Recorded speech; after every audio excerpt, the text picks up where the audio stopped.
പാലക്കാട് ചെർപ്പളശ്ശേരി കുളക്കാട് 6 പേർക്ക് തെരുവുനായയുടെ കടിയേറ്റു. പകരാവൂർ ഭാഗത്ത് വിവാഹ ചടങ്ങിനെത്തിയവരെയാണ് നായ ആക്രമിച്ചത്. വെള്ളിനേഴി പഞ്ചായത്തിലെ കുളക്കാട്, പകരാവൂർ, തിരുവാഴിയോട് മേഖലകളിലും തെരുവു നായശല്യം രൂക്ഷമെന്ന് നാട്ടുകാർ പരാതിപ്പെടുന്നു. വിവരങ്ങളുമായി ഇക്ബാൽ അറക്കൽ ചേരുന്നു. ഇക്ബാൽ, ആ പ്രദേശത്ത് അത്രത്തോളം തെരുവുനായ ശല്യം ഉണ്ടെന്ന് മനസ്സിലാക്കുകയാണ്. ഇതിപ്പോൾ കടിയേറ്റ ആളുകളുടെ എണ്ണവും പേടിപ്പെടുത്തുന്നത് തന്നെയാണ്. 6 പേർക്ക് കടിയേറ്റിയിരിക്കുന്നു അല്ലേ? എന്താണ് ആ പ്രദേശത്തെ അവസ്ഥ ഇക്ബാൽ? രോഷ്നി, പാലക്കാട് ജില്ലയിലും ഇപ്പോൾ തെരുവുനായ ശല്യം രൂക്ഷമായി കൊണ്ടിരിക്കുകയാണ്. ചെർപ്പളശ്ശേരി മേഖലയിലാണ് 6ഓളം ആളുകൾക്ക് തെരുവുനായയുടെ കടിയേറ്റിരിക്കുന്നത്. ചെർപ്പളശ്ശേരിക്ക് സമീപം വെള്ളിനേഴി പഞ്ചായത്തിലെ കുളക്കാട് വെച്ചാണ് ഈ 6 പേർക്കും കടിയേൽക്കുന്നത്. ഇവർ പകരാവൂറുള്ള ഒരു വിവാഹ ചടങ്ങിൽ പങ്കെടുക്കാൻ വേണ്ടി വന്നിരിക്കുകയായിരുന്നു. ആ സമയത്താണ് ഈ പകരാവൂർ സ്വദേശികളായിട്ടുള്ള ജയരാജൻ, ചന്ദ്രിക, നാരായണൻ, ബാലാമണി, ഒരു 10ാം ക്ലാസ് വിദ്യാർത്ഥി, അതുപോലെ തന്നെ തൃശ്ശൂരിൽ നിന്ന് വന്ന ഒരു യുവാവ് എന്നിവർക്ക് ഇത്തരത്തിൽ തെരുവുനായയുടെ കടിയേൽക്കുന്നത്.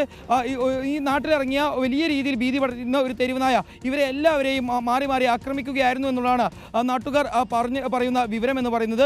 ഏതായാലും തെരുവുനായ ശല്യവുമായി ബന്ധപ്പെട്ട് നിരവധി പരാതികൾ ഈ മേഖലയിലുള്ള ആളുകൾ നൽകിയിരുന്നു. പക്ഷേ ഈ തെരുവുനായ ശല്യം കുറയ്ക്കാൻ യാതൊരു രീതിയിലുള്ള പദ്ധതികളും ജനപ്രതിനിധികളുടെ ഭാഗത്തുനിന്ന് ഉണ്ടായില്ല, അല്ലെങ്കിൽ തദ്ദേശ സ്വയംഭരണ സ്ഥാപനങ്ങളുടെ ഭാഗത്തുനിന്ന് ഉണ്ടായില്ല എന്നുള്ളതാണ് നാട്ടുകാർ പരാതിയായി പറയുന്നത്.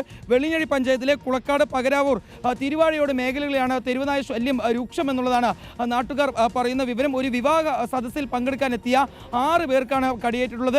ഇതിൽ ഒരാൾ വിദ്യാർത്ഥിയാണ്, 10ാം ക്ലാസ് വിദ്യാർത്ഥിയാണ്. മറ്റൊരാൾ തൃശ്ശൂർ ജില്ലയിൽ നിന്ന് വന്ന വ്യക്തിയാണ്.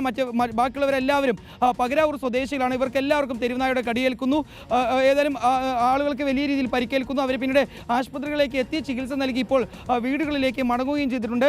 പാലക്കാട് ജില്ലയിൽ ചെർപ്പളശ്ശേരിയിൽ മാത്രമല്ല രോഷ്നി, കല്ലടിക്കോടും ഇപ്പോൾ തെരുവുനായയുടെ ശല്യം വലിയ രീതിയിൽ ബുദ്ധിമുട്ട് ഉണ്ടാക്കിക്കൊണ്ടിരിക്കുകയാണ്. ഞാനിപ്പോൾ നിൽക്കുന്നത് കരിമ്പ പഞ്ചായത്തിലെ കല്ലടിക്കോടിലെ ഈ പറക്കലടി എന്ന് പറയുന്ന മേഖലയിലാണ്. വാക്കോട് കുന്നേമുറി കോളനിയാണ് ഞാൻ നിൽക്കുന്ന ഈ മേഖല എന്ന് പറയുന്നത്. ഇവിടെ ഇന്നലെ രാത്രിയോട് കൂടിയാണ് ഒരു പേപ്പട്ടി ഈ നാട്ടിലിറങ്ങുന്ന ഒരു സാഹചര്യം ഉണ്ടായത്. അതിനുശേഷം പിന്നീട് ഈ നാട്ടിലെ വളർത്തുമൃഗങ്ങളെയെല്ലാം ഈ പേപ്പട്ടി ആക്രമിക്കുകയായിരുന്നു. ഇപ്പോൾ എനിക്കൊപ്പം ജോർജ് ജോസഫ് എന്ന് പറയുന്ന പ്രദേശവാസിയുണ്ട്. ഇദ്ദേഹത്തിന് ഒരൊറ്റ പശു മാത്രമാണ് ഇദ്ദേഹത്തിൻ്റെ ഫാമിലുള്ളത്. ആ പശുവിനെയാണ് ഈ പേപ്പട്ടി ആദ്യം ആക്രമിക്കുന്നത്. പിന്നീട് ഈ പശുവിനെ ആക്രമിക്കാൻ എത്തിയ ഡോക്ടറെയും ഈ നായ ആക്രമിക്കാൻ ശ്രമിച്ചു എന്നുള്ളതാണ്. ഇപ്പോൾ ജോർജ് ജോസഫ് നമുക്കൊപ്പം ചേരുന്നുണ്ട്. ഇന്നലെ എപ്പോഴാണ് ഈ പട്ടി വന്ന് നിങ്ങളെ ഈ പശുവിനെ ആക്രമിക്കുന്നത്?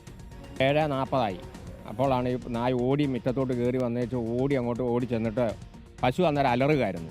ഈ ഒരു അരമിനിറ്റ് കൊണ്ട് അലർച്ചയും അയ്യോ നായ എൻ്റെ പശുവിനെ കടിച്ചോന്ന് ഞാൻ ചിന്തിച്ച് ചാടി നോക്കുമ്പോഴത്തേന് നായ എന്നെ കടിക്കാതെ പെട്ടെന്ന് മിറ്റം വഴി ഓടി അങ്ങോട്ട് പശുവിൻ്റെ മുഖത്താണ് കടി, മൂക്കിൻ്റെ ഭാഗത്താണ് കടി.